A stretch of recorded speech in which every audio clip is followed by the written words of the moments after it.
Hi hello ನಮಸ್ಕಾರ ಎಲ್ಲರಿಗೂ welcome back to Divya's vlogs. ಎಲ್ಲರೂ ಹೇಗಿದ್ದೀರಾ? ಎಲ್ಲರೂ ಚೆನ್ನಾಗಿದ್ದೀರಾ ಅಂತ ಭಾವಿಸ್ತಾ ಇವತ್ತಿನ ವೀಡಿಯೋನ ಸ್ಟಾರ್ಟ್ ಮಾಡ್ತಾ ಇದ್ದೀನಿ.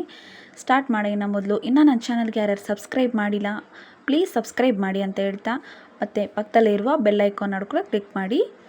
ಬನ್ನಿ, ಇವತ್ತು ಟಿಫಿನ್ ಜೊತೆಗೆ ನಾವು ಪಕ್ಕದಲ್ಲಿರುವ ಕಮಲಾಪುರ ಝೂಗೆ ಹೋಗಿದ್ವಿ. ಅಲ್ಲೇದು ಕೂಡ ತೋರಿಸ್ತಾ ಇದ್ದೀನಿ. ಇಲ್ಲಿ ನಾನು ಸೌತೆಕಾಯಿ ಪಲ್ಯ ಮತ್ತು ಚಪಾತಿನ ಮಾಡ್ಕೊಳೋಕ್ಕೆ ಎಲ್ಲ ರೆಡಿ ಮಾಡ್ಕೊತಾ ಇದ್ದೀನಿ. ಮೊದಲಿಗೆ ಇಲ್ಲಿ ಸ್ಟವ್ ಆನ್ ಮಾಡಿಕೊಂಡು ಒಂದು ಪ್ಯಾನ್ ಇಟ್ಕೊಂಡು ಅದಕ್ಕೆ ಸ್ವಲ್ಪ ಎಣ್ಣೆ, ಸಾಸಿವೆ, ಜೀರಿಗೆ, ಕರಿಬೇವು ಮತ್ತು ಈರುಳ್ಳಿನ ಸಣ್ಣದಾಗಿ ಚಿಟ್ಕೊಂಡಿದ್ದೆ ಅದನ್ನು ಕೂಡ ಹಾಕ್ಕೊಂಡು ಸ್ವಲ್ಪ ಉಪ್ಪನ್ನು ಹಾಕ್ಕೊಂಡು ಚೆನ್ನಾಗಿ ಬಾಡಿಸ್ಕೊತಾ ಇದ್ದೀನಿ. ಈರುಳ್ಳಿ ಎಲ್ಲ ಚೆನ್ನಾಗಿ ಬಾಡೋದ್ಮೇಲೆ ಇಲ್ಲಿ ನಾನು ಸಣ್ಣದಾಗಿ ಚಿಟ್ಕೊಂಡಿರೋ ಸೌತೆಕಾಯಿನ ಹಾಕೋತಾ ಇದ್ದೀನಿ. ಸೌತೆಕಾಯಿನೆಲ್ಲ ನೀಟಾಗಿ ಫ್ರೈ ಮಾಡ್ಕೋಬೇಕು. ಒಂದು 5ರಿಂದ 10 ನಿಮಿಷದವರೆಗೂ ಮೀಡಿಯಮ್ ಫ್ಲೇಮಲ್ಲಿ ಫ್ರೈ ಮಾಡ್ಕೊಂಡಾದ್ಮೇಲೆ ಇಲ್ಲಿ ನಾನು ಚಿಟಿಕೆಯಷ್ಟು ಅರಿಶಿನ ಪುಡಿ ಮತ್ತು ಖಾರಕ್ಕೆ ತಕ್ಕಷ್ಟು ಖಾರದ ಪುಡಿನ ಹಾಕೋತಾ ಇದ್ದೀನಿ. ಎಲ್ಲವನ್ನೂ ನೀಟಾಗಿ ಫ್ರೈ ಮಾಡ್ಕೊಂಡು ಆದಮೇಲೆ ಇಲ್ಲಿ ಅರ್ಧ ಗ್ಲಾಸಷ್ಟು ನಾನು ನೀರನ್ನ ಹಾಕ್ಕೊಂಡಿದ್ದೀನಿ. ಅಂದರೆ ನಾವು ನೀರು ಕುಡಿತೀವಲ್ವ, ಅರ್ಧ ಗ್ಲಾಸಷ್ಟು ನೀರನ್ನ ಹಾಕ್ಕೊಂಡು ಇದನ್ನು 1 ವಿಸಿಲ್ ಹಾಕ್ಸ್ಕೊಂಡ್ರೆ ಸಾಕು. ಟಿಫಿನ್ಗೆ ಚಪಾತಿ ಜೊತೆ ಬಿಸಿ ಬಿಸಿ ಆಗಿರುವ ಸೌತೆಕಾಯಿ ಪಲ್ಯ ರೆಡಿಯಾಗಿರುತ್ತೆ. ನೆಕ್ಸ್ಟ್ ನಾವೆಲ್ಲ ಟಿಫಿನ್ ಎಲ್ಲ ಮುಗಿಸ್ಕೊಂಡು ನಂತರ ಎಲ್ಲ ರೆಡಿಯಾಗಿ ಇಲ್ಲಿ ನಾವು ಹಂಪಿ ಹತ್ತಿರ ಇರುವ ಕಮಲಾಪುರ ಝೂ ಹತ್ರ ಹೋಗ್ತಾ ಇದ್ದೀವಿ. ಆ್ಯಕ್ಚುಲಿ ಅದು ಹಂಪಿ ಝೂ ಅಂತಲೇ ಕರೆಯೋದು. ಸೊ ಕಮಲಾಪುರ್ಗೆ ಹತ್ತಿರ ಇರೋದ್ರಿಂದ ನಾವು ಆ ಥರನೇ ಕರಿತಾ ಇದ್ದೀವಿ. ನಮ್ಮ ಕೌಶಿಕಿಗಂತೂ ತುಂಬಾ ಖುಷಿಯಾಗಿತ್ತು. ಯಾವಾಗ ಹೋಗೋದು ಅಂತ ಕೇಳ್ತಾನೆ ಇದ್ದ ಬೆಳಗ್ಗೆ ಎದ್ದಾಗಿಂದ. ನಮ್ದು ಅನ್ನೋಗೂ ಅಷ್ಟೇ, ಯಾಕಂದರೆ ಸ್ಕೂಲ್ ರಜಾ ಬಿಟ್ಟಾಗಿಂದ ಎಲ್ಲಿಗೂ ಹೋಗೇ ಇರಲಿಲ್ಲ. ಸೊ ಇದೇ ಫಸ್ಟ್ ಜರ್ನಿ ನಾವು ರಜಾ ಬಿಟ್ಟ ಮೇಲೆ ಹೋಗ್ತಾ ಇರೋದು. ಸೊ ಕಮಲಾಪುರ ಝೂ ನೋಡಿಕೊಂಡು ಬರೋಣ ಅಂಥೇಳಿ ರೆಡಿ ಆಗಿದ್ದೀವಿ. ನೋಡ್ಕೊಂಬರೋಣ ಬನ್ನಿ. ನಿಮಗೂ ನೋಡಿಸ್ತಾ ಇದ್ದೀನಿ ಇವತ್ತು, ನೋಡಿ ನೀವು ಕೂಡ ಖುಷಿಪಡಿ.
ಈಗ ಬಂದೇ ಬಿಡ್ತು ಕಮಲಾಪುರ ಝೂ.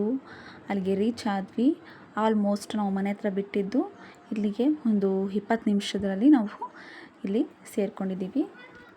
ಬನ್ನಿ ನೋಡ್ಕೊಂಬರೋಣ. ಎಲ್ಲ ಗಾಡಿಯೆಲ್ಲ ಪಾರ್ಕ್ ಮಾಡಾದ್ಮೇಲೆ ನಂತರ ಇಲ್ಲಿ ಎಂಟ್ರೆನ್ಸ್ಗೆ ಹೋಗ್ತಾ ಇದ್ದೀವಿ. ತುಂಬಾ ಎಕ್ಸೈಟಿಂಗ್ ಆಗಿತ್ತು. ಯಾವ ಥರ ಇರುತ್ತೆ ನೋಡೋಣ ಅಂಥೇಳಿ. ಎಷ್ಟೊಂದು ದಿವಸ ಆಯಿತು, ನಾವು ನಮ್ಮ ಸ್ಕೂಲ್ ಡೇಸಲ್ಲಿ ನೋಡಿದ್ದಷ್ಟೇ ಝೂನ, ಆಮೇಲೆ ನೋಡೇ ಇಲ್ಲ. ಈಗ ಎಂಟ್ರೆನ್ಸಲ್ಲಿ ಹೋಗ್ತಾ ಇದ್ದೀವಿ. ಎಂಟ್ರೆನ್ಸಲ್ಲಿ ಈ ಥರ ನೋಡಿ ಎಷ್ಟು ಚೆನ್ನಾಗಿ ಕಾಣ್ತಾ ಇದೆಯಲ್ಲ. ಐ ಲವ್ ಹಂಪಿ ಝೂ ಅಂಥೇಳಿ ಇದೆ. ಇಲ್ಲಿಂದ ಸೀದಾ ಈ ಥರ ಎಷ್ಟು ಚೆನ್ನಾಗಿದೆ. ಎಲ್ಲ ಇನ್ನು ಕನ್ಸ್ಟ್ರಕ್ಟ್ ಮಾಡ್ತಾ ಇದ್ದಾರೆ. ಇನ್ನು ಆಫ್ ದ ಕನ್ಸ್ಟ್ರಕ್ಷನ್ ಹಂಗೆ ಇದೆ, ಅದು ಕನ್ಸ್ಟ್ರಕ್ಟ್ ಮಾಡ್ತಾಯಿದ್ರು. ಇಲ್ಲಿ ಎಂಟ್ರೆನ್ಸ್ ಇದೇ ಥರ ಹೋಗ್ತಾ ಇರಬೇಕು. ಅಂದರೆ ಒಂದು ಕಡೆ ನಮಗೆ ಟಿಕೆಟ್ ಸಿಗುತ್ತೆ. ಸೊ ಅಲ್ಲಿವರೆಗೂ ಹೋಗಿ ಇಲ್ಲಿ ಟಿಕೆಟ್ ಕೌಂಟರ್ ಟಿಕೆಟ್ ಕೂಡ ಸಿಕ್ತು ನಮಗೆ. ಅಂದರೆ ಅಡಲ್ಟ್ಸ್ಗೆ 200 ರುಪೀಸ್, 6 ವರ್ಷದ ಹುಡುಗರಿಗೆ 100 ರುಪೀಸ್ನ ತೊಗೊಂಡಿದ್ರು. ನಮ್ಮ ಕೌಶಿಗೆ 100 ರುಪೀಸ್ ತೊಗೊಂಡಿದ್ದಾರೆ. ಇಲ್ಲಿಂದ ಸೀದಾ ನಾವು ಲೆಫ್ಟ್ ಸೈಡಲ್ಲಿ ಹೋದರೆ ಈ ಕಡೆ ನಮಗೆ ಬಸ್ ಬರುತ್ತೆ ಒಂದು. ಆ ಬಸ್ಗೆ ಹೋದರೆ ಝೂ ಸಫಾರಿಗೆ ಕರ್ಕೊಂಡೋಗ್ತಾರೆ. ತುಂಬ ಎಕ್ಸೈಟೆಡಾಗಿ ಫೀಲ್ ಆಗ್ತಾಯಿದೆ ನಮ್ಮ ಕೌಶಿಕಿಗೆ. ಅಮ್ಮ ಬೇಗ ಬಾ ಅಂತ ಹೇಳ್ತಾ ಕರ್ಕೊಂಡೋಗ್ತಾ ಇದ್ದಾನೆ. ಇಲ್ಲಿ ಅನಿಮಲ್ ಅಡಾಪ್ಷನ್ ಅಂತೇಳಿ ಬರೆದಿದ್ದು. ಸೊ ಅದನ್ನು ಓದ್ಕೊಂಡು ನೆಕ್ಸ್ಟ್ ಸ್ವಲ್ಪ ನಿಧಾನಕ್ಕೆ ಹೋಗ್ತಾ ಇದ್ದೀವಿ. ತುಂಬಾ ಚೆನ್ನಾಗಿದೆ. ಸುತ್ತಮುತ್ತ ಹೋಗ್ತಾ ಇದ್ದೀವಿ. ಅಷ್ಟರಲ್ಲಿ ಬಸ್ ಬಂದೇ ಬಿಡ್ತು. ನೋಡಿ ಬಸ್ ಬಂತಲ್ವಾ.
ಹತ್ತಿದ ಫಸ್ಟ್ ನಾವು ನೋಡಿದ ಹನಿಮಲೆ ಬಂದುಬಿಟ್ಟು ಲಯನ್ ಇಲ್ಲಿ ಕೂತಿದೆ ನೋಡಿ.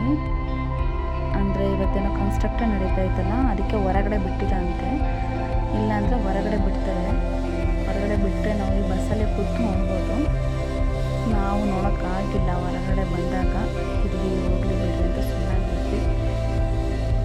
ಇದೇ ಥರ ಸೀದಾ ಲಯನ್ ನೋಡಿಕೊಂಡು ನಾವು ಇಲ್ಲಿಂದ ಸೀದಾ ಹೋದ್ವಿ. ಇಲ್ಲಿ ನೋಡಿ ಟೈಗರ್ ಕಾಣ್ತಾ ಇದೆಯಲ್ಲ, ಇದೊಂದು ಆರೆಂಜ್ ಟೈಗರ್ ಒಂದು, ಇನ್ನೊಂದು ವೈಟ್ ಟೈಗರ್ ಒಂದಿತ್ತು. ವೈಟ್ ಟೈಗರ್ ತುಂಬಾ ದೊಡ್ಡದು, ಫೇಸ್ ಮಾತ್ರ ಅಪ್ಪ ಎಷ್ಟು ಚೆನ್ನಾಗಿತ್ತು ಅಂದರೆ ನೋಡೋಕ್ಕೆ ತುಂಬಾ ಖುಷಿಯಾಗಿತ್ತು. ನಾವು ಸುತ್ತಮುತ್ತ ಮರಗಳೆಲ್ಲ ಇದ್ದಾವೆ. ಇಲ್ಲಿಂದ ಸೀದಾ ಈ ಕಡೆ ಬಂದ್ವಿ. ಅಲ್ಲಿ ಬಸ್ ಸ್ಟಾಪ್ ಮಾಡಿಬಿಡ್ತಾರೆ. ಇಲ್ಲಿಂದ ನಾವು ಬೈ ವಾಕಲ್ಲಿ ನಾವು ನೋಡ್ಕೊಂಡು ಹೋಗಬೇಕು. ಇಲ್ಲೆಲ್ಲ ಫೋಟೋ ತೆಗೆಸ್ಕೊಳ್ಳೋಕ್ಕೆ ಅಂತೇಳಿ ಎಲ್ಲ ನಿಂತಿದ್ದಾರೆ. ತುಂಬಾ ಚೆನ್ನಾಗಿದೆ.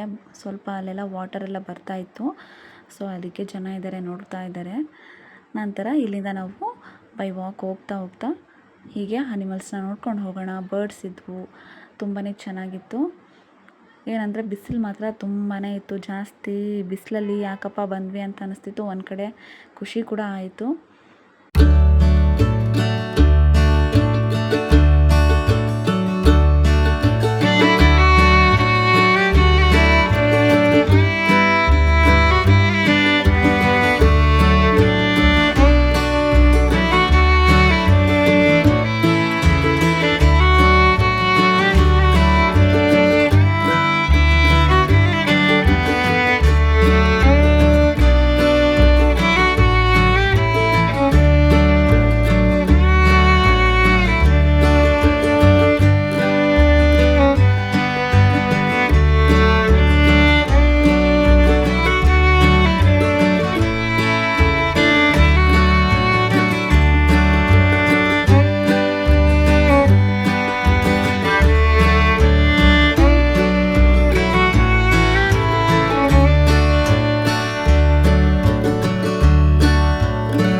ಟೈಗರ್ ನೋಡೋಣ ಅಂತೇಳಿ ಎಷ್ಟೋ ಕ್ಯೂರಿಯಾಸಿಟಿಯಾಗಿ ಬಂದ್ವಿ. ಸೊ ಟೈಗರೇ ಇಲ್ಲ, ಎಲ್ಲೋ ಮಲ್ಕೊಂಡ್ಬಿಟ್ಟಿದೆ. ಎಲ್ಲಿ ಮಲ್ಕೊಂಡಿದೆ ಅಂತ ಕೂಡ ಗೊತ್ತಿಲ್ಲ.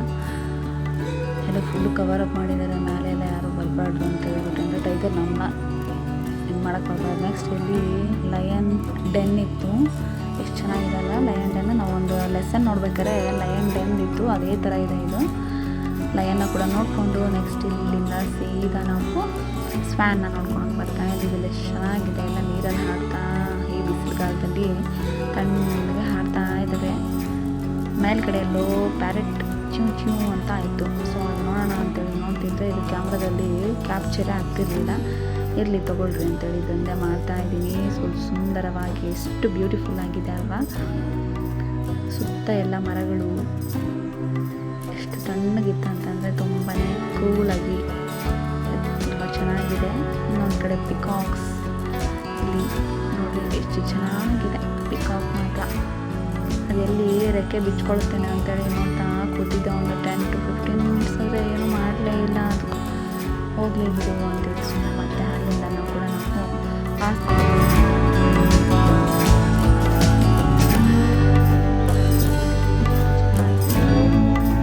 ನನಗೂ ತುಂಬಾ ಇಷ್ಟ ಆಯಿತು ಪಿಕಾಕ್ನ ನೋಡೋಕ್ಕಂತೇಳಿ. ನನಗೆ ತುಂಬ ಇಷ್ಟ ಆಗುತ್ತೆ. ಇನ್ನೊಂದು ಪಿಕಾಕು ಅಲ್ಲಿ ಮೇಲೆ ಕೂತಿತ್ತು ಮರದ ಮೇಲೆ.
ಜಿರಾಫೆ ಸೇಮ್ ಗೊಂಬೆ ಇದ್ದಂಗೆ ಇದೆ.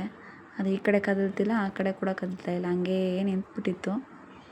ನಮ್ಮ ಕೌಶಿಕ್ ನೋಡಿದ್ರೆ ಅದೇನು ಗೊಂಬೆನ ಅಂದರೆ ಇಲ್ಲಪ್ಪ ಅದು ನಿಜ ನೋಡು ಅಂತಂದ್ರೆ ಅದು ಸ್ವಲ್ಪ ಕದಲ್ತು. ಅವಾಗೇ ಅರ್ಥ ಆಯಿತು ಅದು ಅನಿಮಲ್ ಅಂತೇಳಿ. ಇಲ್ಲಿ ಇನ್ನೊಂದು ಕಡೆ ಒಂದು ಕೋತಿ, ಅದು ಕೋತಿ ಮರಿನ ಎತ್ಕೊಂಡು ಹೋಗ್ತಾ ಇದೆ. ಎಷ್ಟು ಸುಂದರವಾಗಿದೆ ಅಲ್ಲ, ಬ್ಯೂಟಿಫುಲ್ಲಾಗಿ.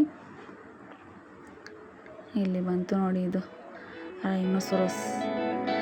ಸೇಮ್ ಟಿ ವಿಯಲ್ಲಿ ನೋಡ್ದಂಗೆ ಆಗ್ತಾಯಿದೆ. ಇವಾಗ ಆ ವಾಟರಲ್ಲಿ ಹೋಗಿ ಸ್ವಲ್ಪ ಕೂತ್ಬಿಡುತ್ತೆ.